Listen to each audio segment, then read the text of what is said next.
Holy moly, I teach with a shirt on. I'm not doing it shirtless. This isn't a fans only thing. Come on. Maybe I should try. I can make some money. There you guys. Here's my belt buckle. Pay an extra $10 and I'll show you something more. I'm just joking. Let's get into this.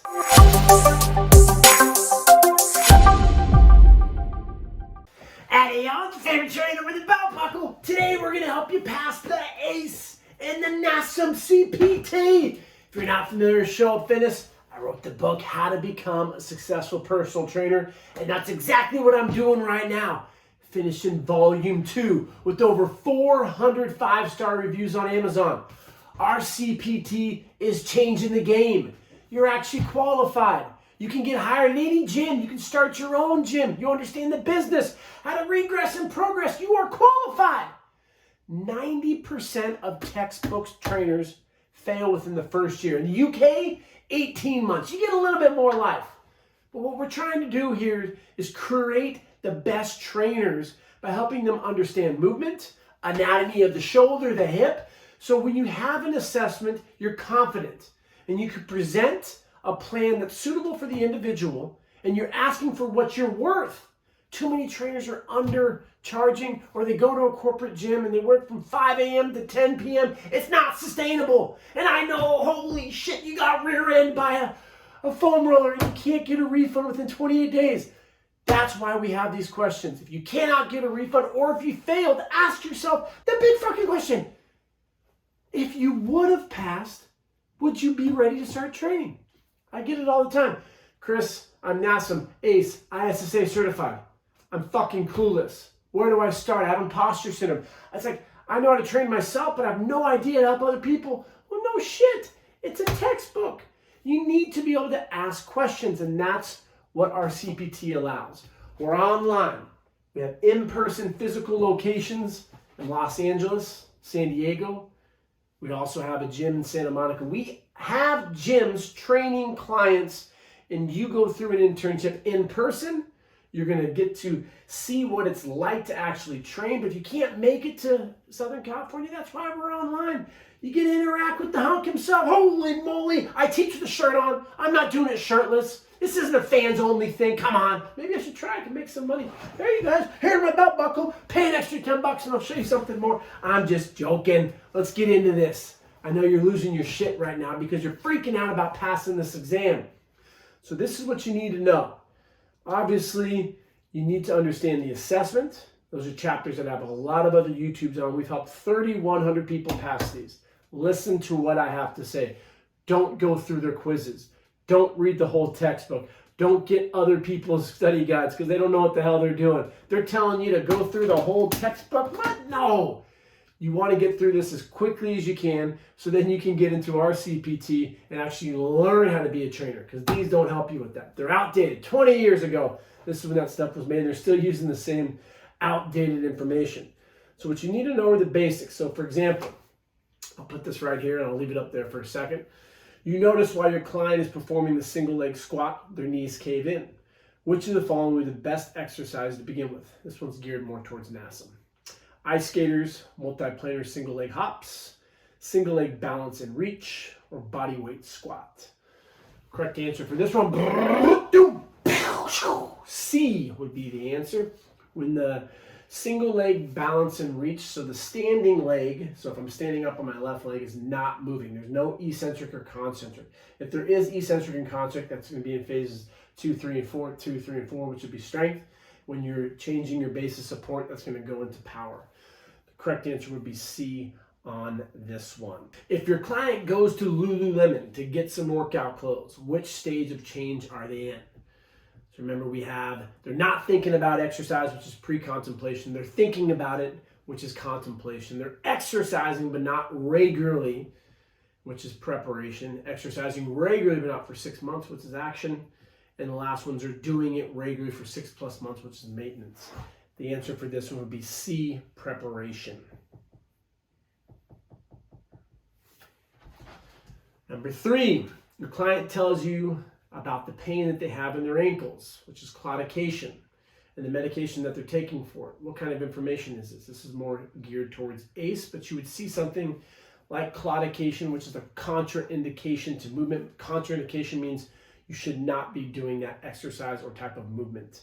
So this answer would be geared towards ACE, which is regarding their SOAP notes, and the answer would be A, subjective.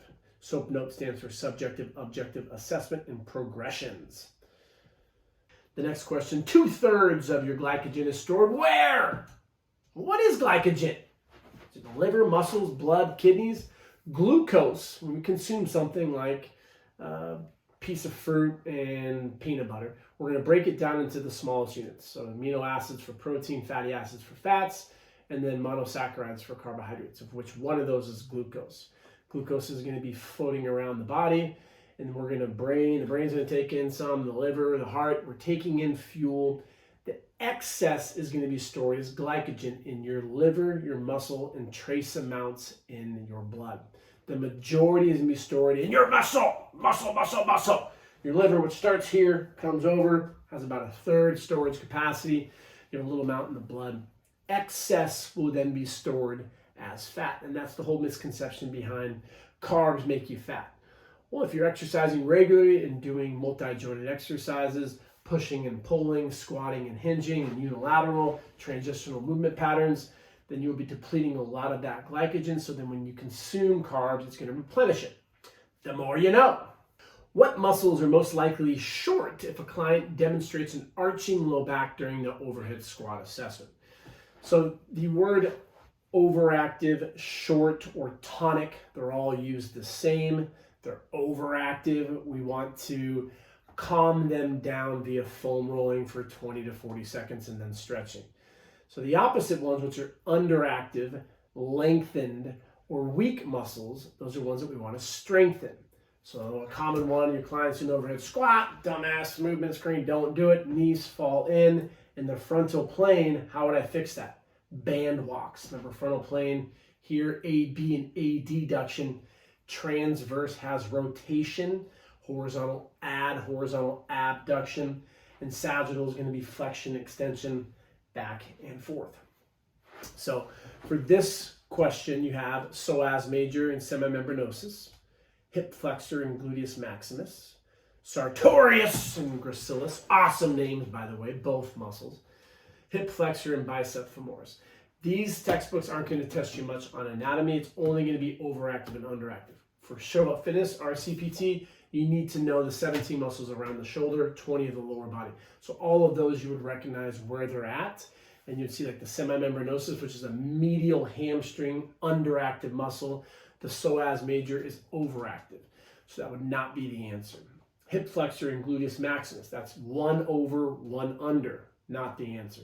Sartorius and gracilis, both stabilizing muscles, primarily type 1. Those would be more underactive. The answer would be D, hip flexor and bicep femoris. So what we also have in the book is a top 10 overactive and underactive. I'm only going to give you 5. You got to get the book when it comes out. I'm hoping to release it here in about 30 to 45 days. More interviews, how to get clients, how to sell, most importantly, how to create a 60-30-10 revenue split so you can turn your passion for fitness into a career and start making 120 grand a year. That's what level 1 CPT coaches are doing. So the overactive one, psoas major, the adductor complex, latissimus dorsi, gastroc and the soleus, pectoralis, major and minor. So write those down as overactive, know where they're at. You're going to see those ones all the time, I guarantee it. On the other side of the equation, have the underactive ones, so your glute max and med, deep core muscles, which are called the transverse abdominis, or like the multifidi muscles, which are posterior and lower back muscles, middle traps and rhomboid major and minor, anterior tibialis, which is the front side of your calf, and your deep cervical flexors. So know where those are. Those are the main ones that you're going to see. And the last question, you're going to see a lot about the IFT model for ACE, the OPT model for NASM, and their acute variables.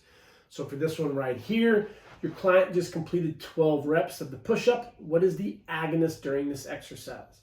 Your brain should be going 12 reps. For NASM, that's going to be your stabilization. For ACE, it's going to be local muscular endurance. Agonist means main mover. So when I do a push, you should simply be going chest and tris primarily. Chest is going to be the agonist, triceps would be the synergist. There's more to it. your anterior deltoid, your serratus muscles, but they're not going to ask on it. They keep it very, very simple, surface level stuff. That's why you're probably not going to make it if you just go through this. 1 out of 10 will. 1 out of 10. I don't know about you.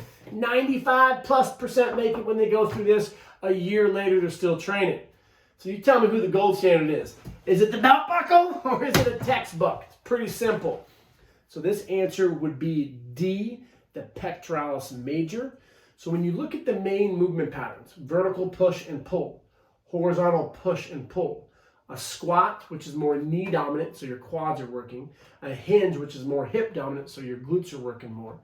And then you have a unilateral, which is like a lunge or a step up in transition. Don't you dare be jumping like Tinkerbell. What are you doing? No! Easiest way to tell someone else no idea what the fuck they're doing is if they're jumping like Tinkerbell. You see influencers do it all the time.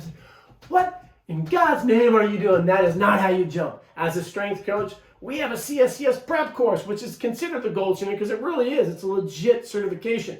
So is the CPT that we have, but that's for strength coaches. You see, boom and boom. You load and you come forward, and that's how you jump. 10 reps max. Otherwise, you're defeating the whole purpose of doing the jump. So you need to know the main mover, which is the agonist. Here, chest. When you pull back, posterior deltoids. When you push above, anterior medial deltoids. When you pull down, your lats. The center just helps out the main mover. We push here, it's going to be your triceps, anterior deltoid. When you pull back, biceps, mid-traps, and your rhomboids. When you pull down here, it's going to be your biceps again, and then your downward rotators would be your rhomboids. So when you push above, the center is just here, also upper and lower trapezius with the serratus. They work as what's called a force couple. So put those flashcards down. The book is going to have 25. I may even throw in a few more questions that you will not find anywhere in our guide, in any of our videos. They're specific to helping you pass these 2 exams, also ISSA. We've helped people pass it 4 days. You have to realize the industry, where you want to go get hired. If you want to go to Equinox, our CPT will get you hired there.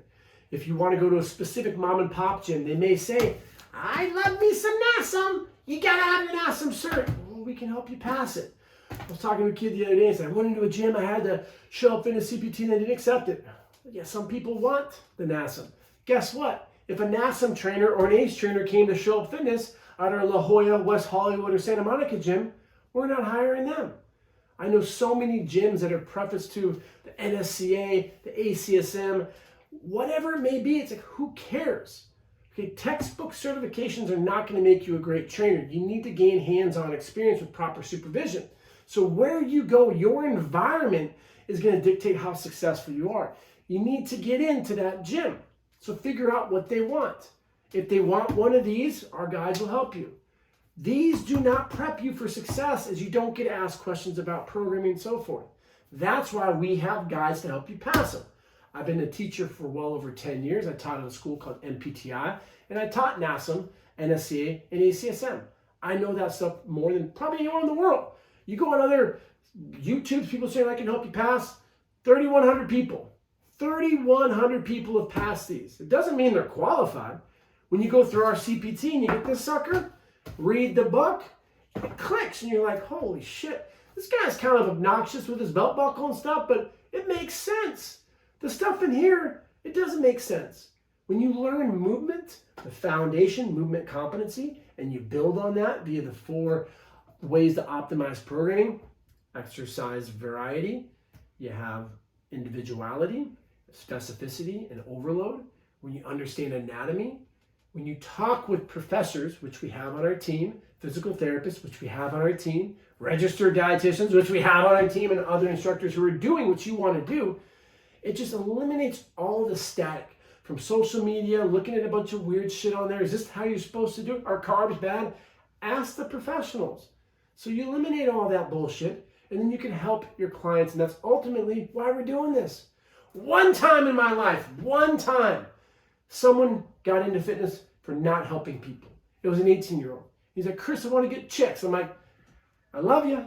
That's a great answer. I'm not going to get mad at you. But 99.9999% of people, except that horny little 18-year-old, they're doing this to help people. And that's why you're doing it. You love the way you feel and you want to help other people. You lost a bunch of weight. Your skin cleared up. Your gut health got better, whatever it is. But you need to understand the fundamentals of the why. Just because you understand your body doesn't mean you understand the human body. Great trainers program off of movement patterns. Shitty ones are going to program off of exercises. We teach you to be elite.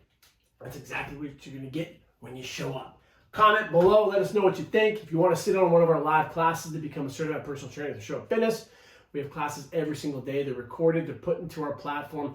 They're live. We have an awesome community. We have weekend seminars. If you want to come out to LA for 2 months for the in-person internship, we have that as well. No excuses. We're international. We have CPTs in Italy, in South America. The guides and the classes are being translated into Spanish. We have people in Toronto, Canada. It's really cool to see what we're doing. We're changing the fitness industry with qualified trainers.